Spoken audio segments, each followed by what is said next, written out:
Hey, welcome back to my channel. I'm Olivia. I'm a gender-affirming voice teacher, and today I'm going to be continuing my series where I listen to a celebrity voice and break it down for you. We're going to be listening for 4 different elements in the voice, and today we're going to be listening to Britt Lower, who is an actor in the very popular show Severance. I have not seen the show Severance, but I've heard great things. Everybody loves it, and so I'm gonna have to get myself a free trial of whatever it is so I can watch it. This was a request from one of you, so Helly from Severance. Let's break it down. My aim with this series is to help you tune your ears in to these different elements of voice feminization in other voices. Our ears really are our greatest tools, but they can be our greatest enemy. If you are using your ears just to hear the sounds that are coming out of your mouth, they can be a little deceiving. And definitely when you're listening to your own voice recorded back, you could have some, mental blocks or some emotional things that come up with that. So listening to other people's voices and kind of trying to parse that out can be helpful in learning to hear these different elements. So first we're going to be listening for vocal fry. Vocal fry is this sound that we hear a lot at the ends of sentences.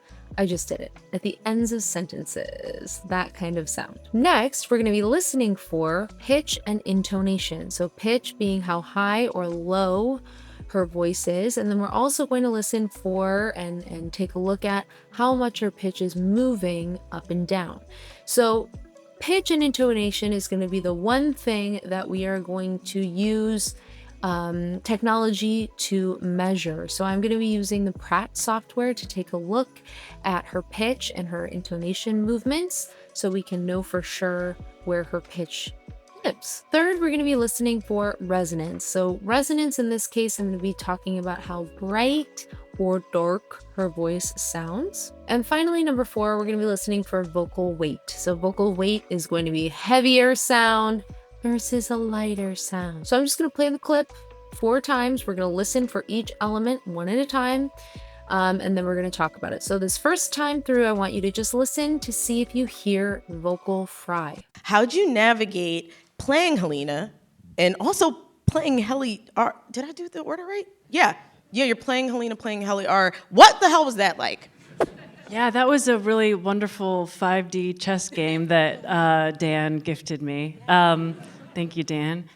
Helena is doing the job of what we do as actors in the first 4 episodes. She's trying to slip into the perspective of someone else. And what was really interesting to me about it was that she got to see how Mark and Irving and Dylan look and behave with Helly R. These connections that she didn't earn. And I think it really rattles her and changes the way she has been brought up in this high control company to think of the innies as subhuman.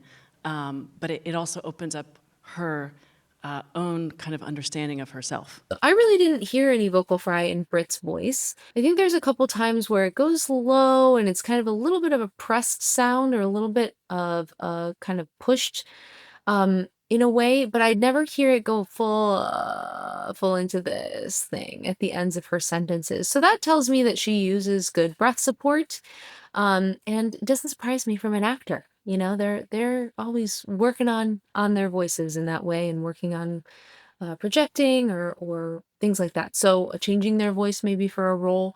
So that makes a lot of sense. Next, we are going to listen for pitch and intonation. So as you listen to this, I want you to just think, do I perceive this as a high voice? Do I perceive this as a low voice? What tells me that? And do I hear that there's a lot of movement in the pitch or not so much? Does it feel a little bit more flat? How'd you navigate playing Helena and also playing Helly? Did I do the order right? Yeah, you're playing Helena, playing Helly. What the hell was that like? Yeah, that was a really wonderful 5D chess game that Dan gifted me. Thank you, Dan. Helena is doing the job of what we do as actors in the first 4 episodes. She's trying to slip into the perspective of someone else. And what was really interesting to me about it was that she got to see how Mark and Irving and Dylan look and behave with Helly R. These connections that she didn't earn. And I think it really rattles her and changes the way she has been brought up in this high control company to think of the innies as subhuman.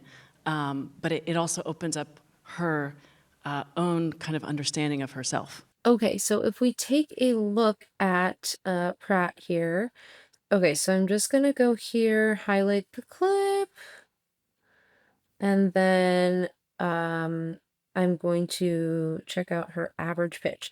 So average pitch, 174 hertz. Okay, cool. So in general, with vocal feminization, we oftentimes want to shoot for roughly 165 hertz. As an average, about an E3. So she's just above that, 174 hertz, just about nine hertz higher than that. Cool. Then let's check out her maximum pitch. Maximum pitch goes up to 485 hertz, 486 if we round up. And her low goes down to 78 hertz, 78 hertz, 77 hertz. So, yeah, so that's pretty low. So this is actually quite low, right? 77 hertz. So there's quite a big difference. This up here, let's see if we can hear what that is. What was really interesting to me about it was that she got Okay, so that was kind of like a kind of a sound up all the way up here. So the highest thing in here is that sound, which is not really her speaking range. So it looks like her highest maybe is more like here, so like 248. So I think that that might change our average results because to me, she's living kind of around here, which is more like what? 147 hertz. Okay, so yeah, she is on the lower end, 153. This high one is 223. Yeah, so she's living on the lower end of the spectrum. And when I listen to her voice, I feel like it sounds a little, as I said, pressed. It sounds like she's kind of pressing to get a little bit lower in her voice. It just doesn't sound as sort of forward and resonant, that kind of thing. It sounds a little bit pressed in the back of her throat. So I think that this is kind of an anomaly here with this sound. So if we zoom in and maybe let's see if we zoom out and then zoom back in without that. How do I move this? So let's take a look at what the average pitch is here. Just out of curiosity.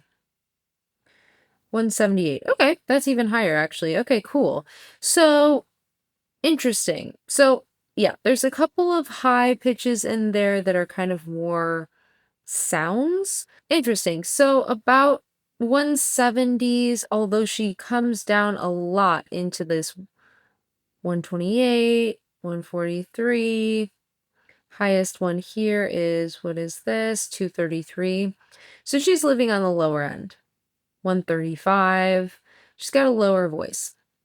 So those little anomalies aside, those kind of high sounds she makes, she's definitely on the lower end. So this is still saying like in the 170s, but I would put her a little bit lower without those kind of extra sounds. So in general, in terms of intonation, I would say that, there's not a ton of movement generally. She moves up a little bit here, but then it's still kind of not moving like up and down and up and down and up and down.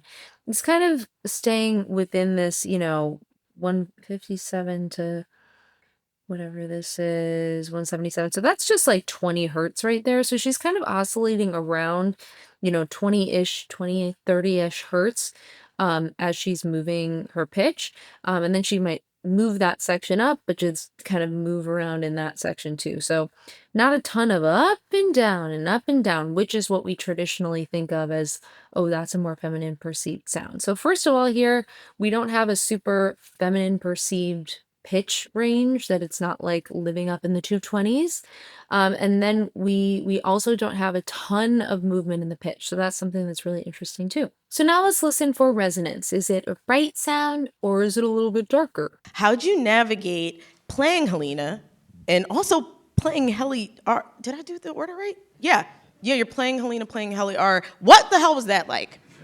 Yeah, that was a really wonderful 5D chess game that Dan gifted me. Thank you, Dan. You know, Helena is doing the job of what we do as actors in the first 4 episodes. She's trying to slip into the perspective of someone else. And what was really interesting to me about it was that she got to see how Mark and Irving and Dylan look and behave with Helly R. These connections that she didn't earn. And I think it really rattles her and changes the way she has been brought up in this high control company to think of the innies as subhuman. But it also opens up her own kind of understanding of herself. I would say that Britt's resonance is more on the mid, darker side of things. She's not super bright. She's not super up here. But it's a little bit further back. So we have that slightly lower pitch. We have the slight less movement in the pitch. We also have a little bit of a pressed sound down there. And I'd say it's a little bit on the darker side.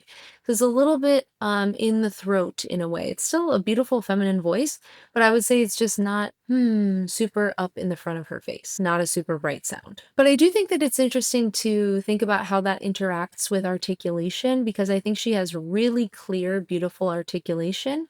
And I think if she didn't, if she was a little bit more mumbly with her words, a little bit more like this, it might interact with that resonance or with that pitch or that intonation a little bit differently. Finally, let's listen for vocal weight. How'd you navigate playing Helena and also playing Helly? Did I do the order right? Yeah. Yeah, you're playing Helena, playing Helly. What the hell was that like? Yeah, that was a really wonderful 5D chess game that Dan gifted me. Thank you, Dan. You know, Helena is doing the job of what we do as actors in the first 4 episodes. She's trying to slip into the perspective of someone else. And what was really interesting to me about it was that she got to see how Mark and Irving and Dylan look and behave with Helly R. These connections that she didn't earn. And I think it really rattles her and changes the way she has been brought up in this high control company to think of the innies as subhuman. But it also opens up her own kind of understanding of herself. So I would say that Britt's weight, to me, sits slightly on the heavier side. It's not breathy. It's not super light. But again, I think, we have to think about how some of these things interact. When we're interacting with pitch that's a little bit lower in her range, I think that it gives you a little bit thicker vocal quality. And I just get this feeling that pitch, for whatever reason, she's using this slightly lower pitch, but it sounds just a little pressed to me. So I think that can contribute to that slightly heavier vocal weight too. Overall, I think Britt's voice is super unique and really lovely. It's definitely a feminine perceived voice. There's no question about that. But I think in many ways it goes against what we might traditionally think of as feminine, especially in these conversations of vocal feminization of, okay, we need to have a brighter resonance. We need to have this certain pitch range.